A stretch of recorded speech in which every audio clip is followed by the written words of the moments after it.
friends, welcome back to my channel. My name is प्रीति। तो आज का हमारा टॉपिक है एमए से रिलेटेड, जो कि है real estate and nu real estate approaches, यानी कि हम रियलिज्म या न्यू रियलिज्म भी कहते हैं। हिंदी में यथार्थवाद और नव यथार्थवाद। हम हिंदी में भी ज़रूर डालेंगे यथार्थवाद और नव यथार्थवाद। तो हम स्टार्टिंग करते हैं इसकी। ये इंटरनेशनल थ्योरी का बहुत ही अहम पहलू भी माना जाता है। Now the starting. The international relation always created with the self-interest. Just like that, the establishment of UNO or League of Nations is also a self-interest based decision, because UNO work for the peacemaking, or League of Nations same as. And now these days, recently, the globalization also play a very important role in international relation. You know that, because the international relation, the international interest and the self interest, now these days these both are going to be a codependent or interdependent, you say. So that's why the relationship always, in international level, the relationship always follow their self interest.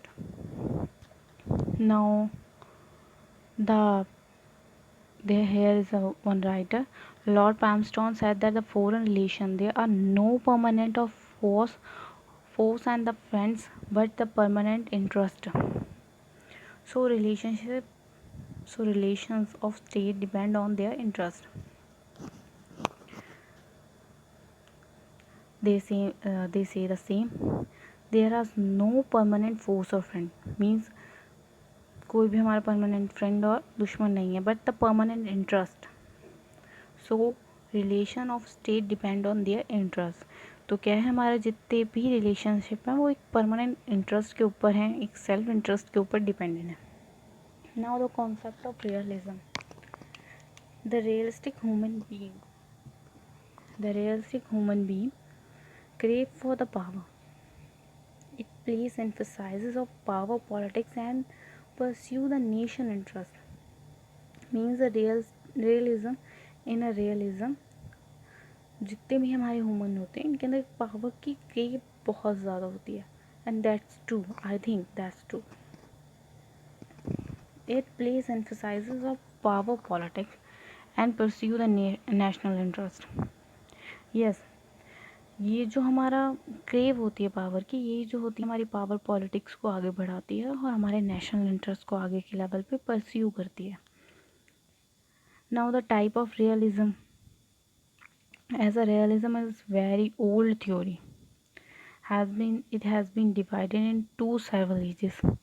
इनकी जो दो several ages में वो है divided है. First is old realism और classical realism. आप इसे ओल्ड रियलिज्म भी कह सकते हैं या क्लासिकल भी कह सकते हैं. The second one is new realism और कंटेम्प्रेरी रियलिज्म, जिसे हम न्यू रियलिज्म के नाम से भी जानते हैं और कंटेम्प्रेरी रियलिज्म के नाम से भी जानते हैं. नाउ द ओल्ड और classical realism written and supported by the Thucydides, Chanakya, E.H. Guy, and Hans J. Morgenthau, etc. Recently, the scholars such as Reinhold Niebuhr, Nicholas Pikeman, and Hans Morgenthau. These are the specific writers and supporters of realism, classical realism या old realism. They all are always focus on the 2 points. The first is struggle, power inherent the human nature, and that is true, very true. सबके अंदर power, मतलब power के लिए crave होती है. Human nature के अंदर इनहर्ट ही है हमारे कि हमें पावर की क्रेव होगी. जिनके अंदर नहीं होती वो काफ़ी अच्छे हैं, बट नॉर्मल हम सब के अंदर होती है, मेरे अंदर भी है। सो या struggle of power is inherent in human nature, यानी कि जो स्ट्रगल ऑफ पावर है वो ह्यूमन नेचर के अंदर ही है। Second is balance of power and world opinion. Now you basically this the second point is very much important, the balance of power and world opinion.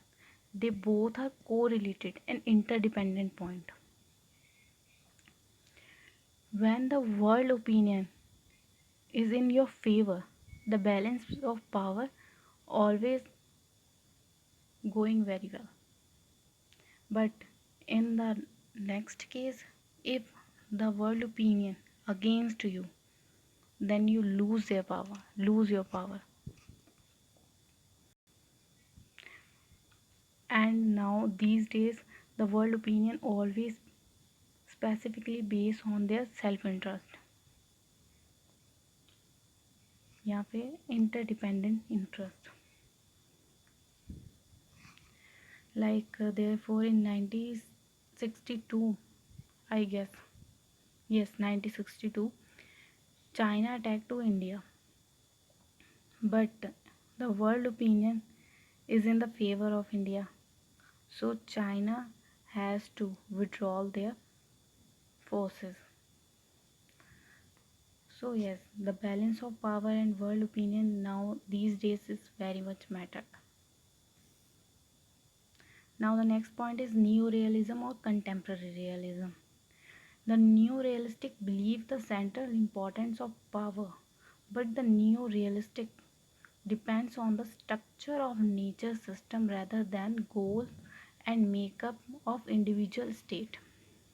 Means जो new realistic है वो believe करते हैं centre importance की, यानी कि centre importance of power की, but the new realistic जो होते हैं वो इस चीज़ के ऊपर प्रॉपरली डिपेंड नहीं करते कि सेंटर इम्पोर्टेंस ऑफ पावर होगी तभी हम आगे करेंगे। वो एक स्ट्रक्चर ऑफ नेचर जो नेचुरल सिस्टम है एक स्ट्रक्चर का, उसके ऊपर भी अपना एम्फसाइज करते हैं, यानी कि जो वो ये नहीं चाहते कि जो गोल हों वो सिर्फ एक स्टेट के हों, वो सिर्फ एक स्टेट को आगे रख के नहीं चलते, वो स्टेट के साथ उसके सिटीजन्स वगैरह सबको भी साथ में लेके चलने की बात करते हैं। तो वो एक ही चीज़ को गोल बना के नहीं चलते, वो उसके अंदर भी काफ़ी सारी चीज़ें कहते हैं। The structure of the world such as the UNO determine of state behaviour, यानी कि जैसे हम कहते हैं कि यूएनओ ने भी जो डिटरमाइन करा है स्टेट बिहेवियर के बारे में कि हाँ स्टेट बिहेवियर क्या है, हमारा बिहेवियर क्या है, हम भी अपना बिहेवियर तभी सेटल रखते हैं जब हमारा इंटरेस्ट कंप्लीट हो रहा हो नेचुरली भी। तो वही आजकल स्टेट इंटरेस्ट बना है। जो बेस्ट फ्रेंड्स होते हैं उनकी बात अलग होती है, लेकिन जो हमारे नॉर्मल क्लास फेलोज होते हैं या जिनसे हम बातचीत नहीं करते उनसे हम अपने इंटरेस्ट के रिगार्डिंग ही बात करते हैं, या वो हमसे अपने इंटरेस्ट के रिगार्डिंग ही बात करते हैं। तो ये आप प्लीज़ बेस्ट फ्रेंड वाली थ्योरी में मत लेके जाना। So there is no overreaching authority so much powerful that may enforce the norms and rules of protect the interference of the large global community interest of। अब क्या कह रहा है, there is no overreaching authority so much powerful that may enforce norms and rules to protect the interest of large global community। यानी कि आज तक कोई भी अथॉरिटी इतनी ज़्यादा नहीं बढ़ी हुई है जो पावरफुल तरीके से अपने रूल्स और नॉर्म्स जो है वो सबके ऊपर इक्वली फोर्स कर सके, ठीक है। और ना ही इतनी बड़ी हुई है कि वो इतनी बड़ी ग्लोबल कम्युनिटी बनाई है कि वो सबके इंटरेस्ट में के और सबके प्रोटेक्ट के बारे में बात कर सके, और दैट इज़ ट्रू। यूएनओ के अंदर भी अभी पूरे सभी देश शामिल नहीं है, कुछ कुछ अभी नहीं है यूएनओ के अंडर। तो हम वही कह सकते हैं कि कोई भी इतनी अच्छी अथॉरिटी नहीं बनी है जो प्रॉपर तरीके से हम पे रूल वगैरह जो है फोर्स कर सके और पूरी की पूरी ग्लोबल कम्युनिटी के इंटरेस्ट की भी बात कर सके।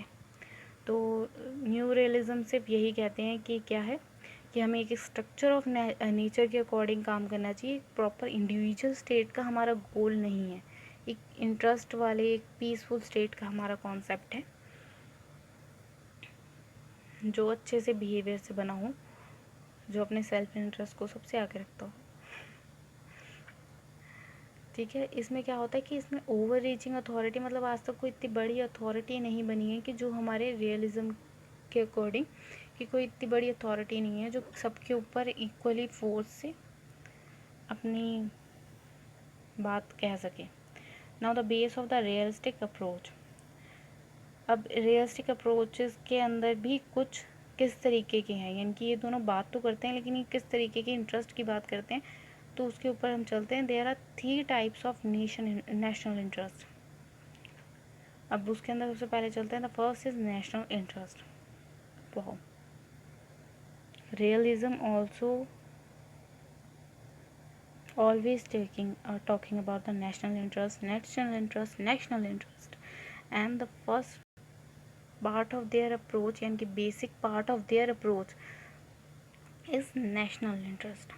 आपने न्यू रियलिज्म भी अभी सुना, रियलिज्म भी, ओल्ड रियलिज्म भी सुना, उन दोनों के अंदर भी नेशनल इंटरेस्ट की बात हुई थी, सेल्फ इंटरेस्ट की बात हुई थी। तो यानी कि जो इसकी जो बेस है थ्योरी का, उसके बेस का फर्स्ट पार्ट भी क्या है, नेशनल इंटरेस्ट। फिर दोबारा आ गए हैं हमारे Lord Palmerstons, ex prime minister of Britain, and Hans Morgenthau believed the diplomatic strategy of foreign policy of their country should be motivated by the national interest, but the ruling elite class generally cannot follow the policy that would necessarily lead the enhancement of national interest but their own class interest। यानी कि क्या कह रहे हैं, जो Lord पैमरस्टोन है, जो मतलब ब्रिटेन के एक्स प्राइम मिनिस्टर रह चुके हैं, वो कह रहे हैं कि जितने भी हम अब तक देखते आ रहे हैं फॉरेन पॉलिसीज़ वगैरह कंट्रीज़ को लेके, ये सब क्या करते हैं, ये मोटिवेट करते हैं नेशनल इंटरेस्ट को। यानी कि जो नेशनल है, नेशन है हमारा, वो सबको एक साथ लेके चले। ये नहीं है एलीट ग्रुप को साथ में लेके चल रहा है और जो हमारा पॉवर्टी क्लास है उसको हमने छोड़ दिया, नहीं।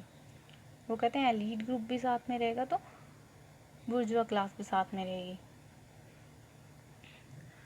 तो वो पूरे नेशन का इंटरेस्ट लेके चलते हैं। But in the current situation we also see that the situation is much different from this. हम कभी भी हम ये नहीं देखते कि जो भी हमारा प्राइम मिनिस्टर है या जो भी रूलिंग पार्टी है वो प्रॉपरली सबके बारे में सोच के चलती है। इवनली हो सकता है अब जो मोदी हो, उनकी पॉलिसीज़ हैं, कुछ बहुत ज़्यादा पॉलिसीज़ हैं ऐसी जो सबको साथ में लेके चल रही हैं। बट हम इन अगर वर्ल्ड पॉलिटिक्स के अंदर देखें तो कोई भी पूरे के पूरे सारे ह्यूमन काइंड्स का सेल्फ इंटरेस्ट लेके नहीं चल रहा। जितने भी हमारे पॉलिटिक्स के अंदर हैं, सबसे पहले अपना इंटरेस्ट देखते हैं। तो इसमें क्या कह रहा है कि हमें ऐसे नेशनल इंटरेस्ट को एम्फसाइज करना चाहिए जो सबको हित में हो। But in the general situation, अगर हम देखें in the current situation, this going different, मतलब प्रॉपरली अपोजिट।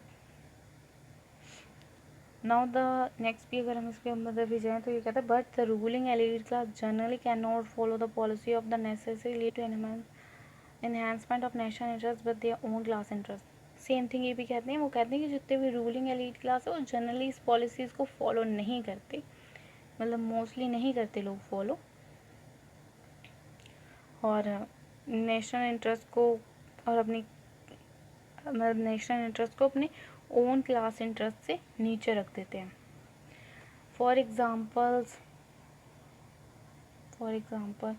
हम कई जगह पे देखते हैं कि काफ़ी ज़्यादा लोग हैं जो अपने क्लास को सबसे आगे रख के चल रहे हैं। For example, India is a secular state and India has a majority of Hindus.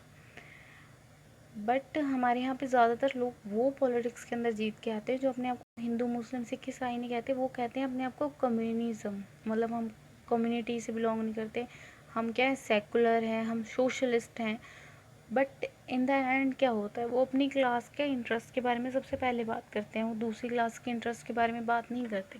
अगर हम मायावती देखें तो वो लगातार अगर बात करेंगी तो वो सोशलिस्ट हैं वो, और वो लगातार बात करेंगी तो वो बिल्कुल ही मतलब SC ST OBC इनके हक में बात करेंगे, और करनी चाहिए, सबको करनी चाहिए जो पिछड़े हुए लोग हैं। लेकिन अगर अब इस टाइम हम इंडिया की करंट सिचुएशन देखें तो कई जनरल कैटेगरीज के भी लोग ऐसे हैं जो मिडिल क्लास मतलब पॉवर्टी लाइन के अंडर हैं। तो हमें कास्ट बायस ना हो के हमें उस टाइम ये भी सोचना चाहिए ना कि जितने पॉवर्टी लाइन के अंडर हैं, चाहे वो ST हो, चाहे वो OBC हो, चाहे वो कोई भी हो, चाहे वो जनरल हो, तो सबको सेम प्रिविलेज मिले पॉवर्टी लाइन के अंडर आने के बाद, और ये SC ST OBC का बैच हटा दिया जाए। बट वो अपने आप को सोशलिस्ट कह के भी वहीं पे है। तो सेम वही बात कि नेशनल इंटरेस्ट की बात यहाँ पे नहीं हुई, सबके इंटरेस्ट की बात यहाँ पे नहीं हुई, यहाँ पे एक स्पेसिफिकली क्लास इंटरेस्ट की बात हुई। और यहाँ पे मैं स्पेसिफिकली मायावती जी को भी वो नहीं कह रही, और भी काफ़ी सारे ऐसे लीडर्स हैं जो ऐसा हमारे इंडिया के अंदर कर चुके हैं। हम बाहर की कंट्रीज़ का एग्ज़ाम्पल क्यों लें, जबकि हमारे पास हर चीज़ के लिए एग्ज़ाम्पल है इंडिया में। अब next, the second basic point of realism is national power. The national power now depend on the nuclear or atomic powers. Now अगर देखें the national power is depend on the nuclear and autonomic power, यानी कि इसमें nuclear power की बात हो रही है। अब इसके अंदर ध्यान से सुनिएगा कि जो न्यूक्लियर पावर है और ऑटोनॉमिक पावर है, पहले सिर्फ USA और USSR के पास थी। बट क्या हुआ, बाद में उन सब देशों ने अपनी बनाई, और इसके बाद में न्यूक्लियर पॉलिसी भी एक साइन हुई, जिसके अंडर क्या हुआ कि कोई भी न्यूक्लियर वेपन से वाला देश जो दूसरी मतलब किसी के ऊपर भी अटैक नहीं करेगा। और स्पेसिफिकली चाहे जितनी मर्जी बड़ी वॉर हो जाए, आप जब तक आपको ज़्यादा नेसेसरी नहीं लगता तब तक आप न्यूक्लियर पावर का यूज़ नहीं कर सकते। ये एग्रीमेंट साइन हुआ है। तो पहले इसके कारण जो था, फिर उसके बाद में USSR ख़त्म हो गया। तो उसके बाद में क्या हुआ, तो USA become the only one power world बन गया था। तो USA जो थी वो हमारी टॉप पे आ चुकी थी। Next is military force and population. Now the military force and population, India and China have their largest population in the world, so that's why the military force all this is possibly क्या generally सच्ची में जो military powers है हमारे पास, arm forces हैं, वो सबसे ज़्यादा किसके पास है, चाइना और इंडिया के पास। And just because of the military power India and China stand next to the USA. Now the economic capacity of state. Secondly, the national power is also depend on the economic capacity. If you do not have any types of economy, you can't survive. You can't afford your power. So economic capacity के according अगर हम देखें तो also USA stand first. And after the USA, China and India also competed for the second position in the economic capacity also. Now the geographical situation. Geographical situation is also show their power, and religion, fantasy and international sport and the propaganda. Now the religion fanaticism is को हम कह सकते हैं कि religion को लेके अपना बात रखना। अब इसमें अगर हम कहें कि हम जो है लगातार अगर हम ये कहें कि टेररिज्म के ऊपर भी बात होती है कि जितने टेररिस्ट हैं वो ऑल्सो मुस्लिम्स ही होते हैं, बट ऐसा हम नहीं कह सकते स्पेसिफिकली किसी भी रिलीजन को लेके, क्योंकि टेररिस्ट कोई भी बन सकता है, माइंड वो सबका हो सकता है। अगर हम इंडिया में भी बात करें तो अगर हम इंटर बात करें, अगर टेररिस्ट नहीं कह सकते, हम उन्हें क्या कहते हैं, नक्सलवादी। टेररिस्ट नहीं कहते, हम उन्हें नक्सलवादी कहते हैं, बट वो भी एक हिसाब से टेरर ही फैला रहे हैं। तो हम उनको रिलीजन से अगर जस्टिफाई नहीं करते तो हम टेररिस्ट जो होते हैं उनको भी रिलीजन से जस्टिफाई मेरे पॉइंट ऑफ व्यू से नहीं करना चाहिए। मेरे अकॉर्डिंग जो ये चीज़ होती है हटानी चाहिए, तभी हमारा जो रिलीजन फैंटेज़म है वो प्रॉपरली सेट होगा। यानी कि हम किसी भी तरीके के रिलीजियस फैंटेज़म मतलब होता है कि अपने रिलीजन को परस्यू करना, आगे बढ़ाना, बट किसी और के रिलीजन को नीचा नहीं दिखाना, उसे भी अपने साथ के रिलीजन जितनी इज्जत देनी, उतना ही सेम रिस्पेक्ट देनी। तो मे बी मुझे यहाँ पे लगता है कि पूरा वर्ल्ड ही इस चीज़ में थोड़ा बायस हो जाता है। This is my point of view. हो सकता है बाकी सबकी मेरे से अलग हो, तो that is depend on the person to person. अब international sport, the international sport I have 1962 China and India. This is very great example for the international sport. In 1962 India get a sport from Britain, France, USA, USSR and China को किसी का support नहीं मिला, जिसके कारण क्या हुआ, China ने विड्रॉल करा था वॉर से। प्रोपोगंडास हमारे नेशनल पावर को बढ़ाने के लिए होने चाहिए। Now the national security, according to the professor Henry Kissinger, ex secretary of the state of USA, a nation survive is its first and ultimate responsibility। यानी कि जो एक नेशन है उसको अपनी फर्स्ट और अल्टीमेट रिस्पॉन्सिबिलिटी जो है वो हमेशा समझ के ही सर्वाइव करना चाहिए हमें। It can not be the compromise और पुट टू रिस्क। हमें उस चीज़ को यानी कि अपने नेशन को कभी भी खतरे में नहीं डालना चाहिए एज नेशन। ठीक है, यानी कि उनके अकॉर्डिंग नेशन जो है हमें अपनी फर्स्ट प्रायोरिटी रखना चाहिए, उसे कभी भी खतरे में नहीं डालना चाहिए। As national security is most important and nation use to all resources to preserve it. The nation's security depend on the will of the people, fighting capacity of the people to preserve it। यानी कि क्या होता है, national security सिर्फ depend होती है लोगों की विल के ऊपर जो वहाँ पे रहने वाले हैं, और लोगों की फाइटिंग कैपेसिटी के ऊपर। यानी कि अगर इस हिसाब से लें, हमारी जो फाइटिंग कैपेसिटी वगैरह है, यानी कि हमारी मिलिट्री और आर्म फोर्सेस जो होती हैं हमारी नेशनल सिक्योरिटी के लिए सबसे मेन चीज़ है। और जो आर्म सिक्योरिटी जो है वो किसको करती हैं, रिप्रेजेंट हमारी मतलब हमारे नेशन को ही रिप्रेजेंट करती हैं। तो इसके अकॉर्डिंग अगर हम बात करें तो China and India is stand next to USA in the national security. Now the basic theory of realistic approach, यानी कि रियलिस्टिक अप्रोच की जो बेसिक थ्योरीज हैं वो कौन कौन सी है, जल्दी जल्दी कर लेते हैं। The theory of conflict as a state by example stated above, the power means material of और psychological, military and economic capacity. यानी कि जो एक स्टेट है, थ्योरी ऑफ कॉन्फ्लिक्ट के अंदर हम क्या कह सकते हैं कि एक स्टेट है जो अपने पावर मीन को लेके बहुत अच्छा, यानी कि मतलब पावर मीन्स कुल मटेरियल को लेके काफ़ी ज़्यादा वो होता है, प्रोटेक्टिव होता है। और साइकोलॉजिकल मिलिट्री होती है, मतलब वो काफ़ी साइकोलॉजिकली बेस करता है अपनी मिलिट्री को हर तरीके से, बहुत दिमाग से सोच के। एंड इकोनॉमिक कैपेसिटी अपनी काफ़ी ज़्यादा बढ़ा लेते हैं। इनकी कॉन्फ्लिक्ट की सिचुएशन तभी आती है जब आपकी इकोनॉमिक कैपेसिटी अच्छी होगी, तो आप किसी से भी लड़ाई मोल ले सकते हैं। अब जैसे हम चाइना को भी देख लें, अब उसने कितनी साइकोलॉजिकली प्लांट करी अपनी मिलिट्री, फिर अटैक करा। सेम ऐसे कारगिल वॉर में पाकिस्तान ने कितनी साइकोलॉजिकल प्लांट करी थी मिलिट्री, फिर अटैक करा था। तो सेम कॉन्फ्लिक्ट की सिचुएशन होता है वो इन्हीं चीज़ों से आती है। Realistic claim some symbols of the order maintain with the state through the balance of power. यानी कि जो लोग हैं वो सिर्फ आजकल जो है बैलेंस ऑफ पावर का दिखावा हो रहा है, बट एक्चुअल में बैलेंस ऑफ पावर नहीं है। ये काफ़ी चीज़ जगह पे देखने को मिलता है। जब चाइना ने 1962 में हमारे पे अटैक करा था तो बाकी सबने सपोर्ट करा, this is well and good.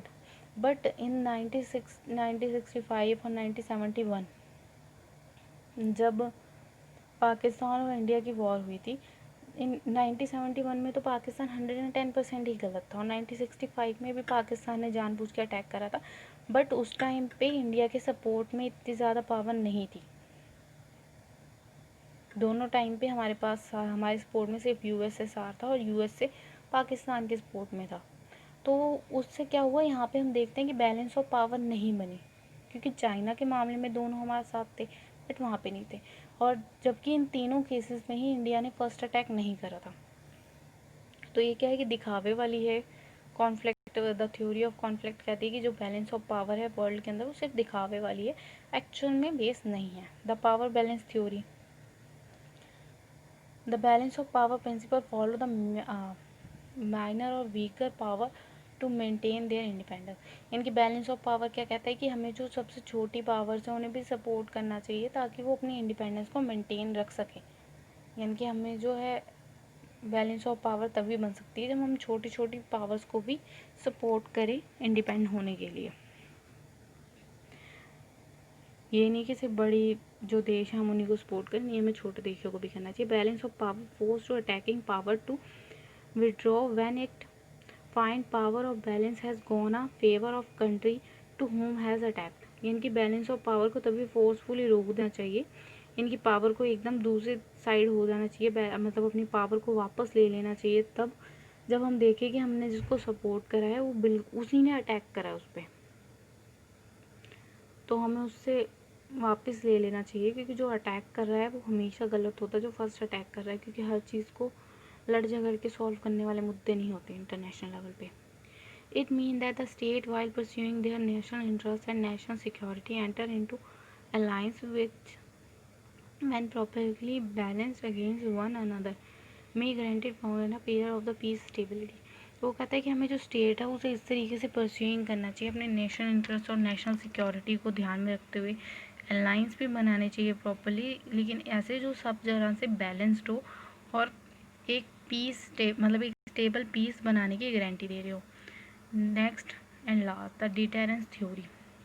When the state realizes that war may result in large scale of destruction without the gaining any success, then they avoid war. It is called the theory of deterrence। यानी कि हम deterrence theory क्या होती है, जब हम देखें कि हमारे सपोर्ट हमारे साइड पे भी कोई नहीं है और अगर हम जीत भी जाते तो भी हमें कोई खास फ़ायदा नहीं हो रहा, हमारा नुकसान ही हो रहा है, तो क्या होता है तब हमें पीछे हट जाना चाहिए, और इसको क्या कहते हैं, the theory of deterrence. This theory means that in a nuclear age possession of the nuclear weapon by the state of one block, the state would deter the enemy state or enemy camp from the mankind first use to nuclear option in the course of likely war. यानी कि क्या होता है कि आज के nuclear weapons के ज़माने में इसका काफ़ी ज़्यादा हम यूज़ देखते हैं कि अगर गलती से भी किसी एक स्टेट ने दूसरे स्टेट के ऊपर न्यूक्लियर वेपन चला दी तो उससे मतलब वहाँ पे खड़ी फोर्स से ज़्यादा नुकसान क्या होगा, नॉर्मल पीपल्स का नुकसान होगा, क्योंकि वो इतनी दूर पे आके तो गिरेगी जहाँ पे आर्म फोर्स नहीं होगी, जहाँ पे लोकल पीपल रह रहे होंगे, तो इसका कोई वो नहीं है। तो हमें क्या करना चाहिए, डिटरेंस थ्योरी अब काम आती है, क्योंकि अब हमारा किसी भी तरीके से वॉर करके कोई फ़ायदा नहीं है, सब न्यूक्लियर एज है, सबके पास न्यूक्लियर पावर है और किसी का भी नुकसान हो सकता है। एंड गाइस दिस वीडियो जो है, ये वीडियो जो है इग्नू के MA फर्स्ट ईयर के MPS 002 इंटरनेशनल रिलेशंस के फर्स्ट चैप्टर की वीडियो है। अगर आप किसी भी इग्नू के स्टूडेंट को जानते हैं तो प्लीज़ उससे शेयर भी करिए, और आपको अच्छी लगे तो लाइक एंड कमेंट भी करिए। और ये सिर्फ इग्नू के लिए काम नहीं आएगी, और भी BA में बाकी जो ग्रेजुएशन और भी यूनिवर्सिटीज़ से आप कर रहे हैं वहाँ पे भी काम आएगी, DU में भी काम आएगी, HPU में भी काम आएगी। तो HPU में भी है ये इंटरनेशनल रिलेशन के अंदर रियलिज़म, हमारे DU में भी है, तो सब जगह पे है, JNU में भी है। बेसिकली मेरे 4 यूनिवर्सिटीज़ हैं जहाँ से मैं पढ़ी हुई हूँ अलग अलग जगह से, तो इनके मुझे थोड़े सिलेबस का पता है, तो ये सब के अंदर है। तो होपफुली आपको अच्छी लगी हो तो प्लीज़ लाइक शेयर एंड सब